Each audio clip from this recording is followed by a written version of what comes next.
السلام علیکم ناظرین، گلدستہ اسلام کے بیل آئکن کو پریس کریں اور آپ میں سے جنہوں نے چینل کو سبسکرائب نہیں کیا وہ برائے مہربانی سبسکرائب کر لیں، کیونکہ گلدستہ اسلام ہمیشہ عوام الناس سے جڑے مسائل کا ذکر کرتا ہے اور قرآن و سنت سے اس کا حل دینے کے لیے موجود ہے، پھر چاہے وہ جسمانی عوارض ہوں یا ذہنی۔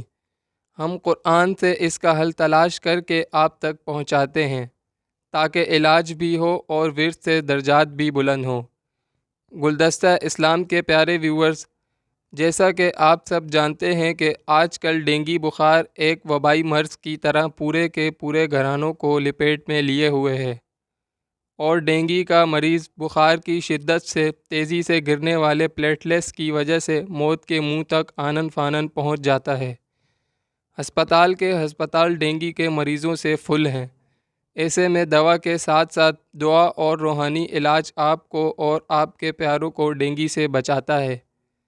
روحانی عمل یہ ہے کہ ڈینگی کے مریض کو 40 بار سورہ فاتحہ پانی پر یا جوس پر دم کر کے پلائیں، اور اس دم کیے پانی سے مریض کے منہ پر چھینٹیں ماری جائیں تاکہ بخار کی شدت کم ہو جائے۔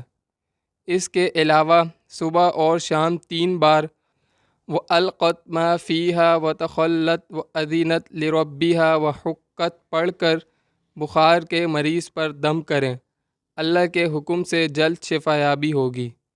ساتھ ہی ہمارے ساتھ مل کر ایک بار تمام مریضوں کی کلی شفا کے لیے اللہ سے دعا کریں۔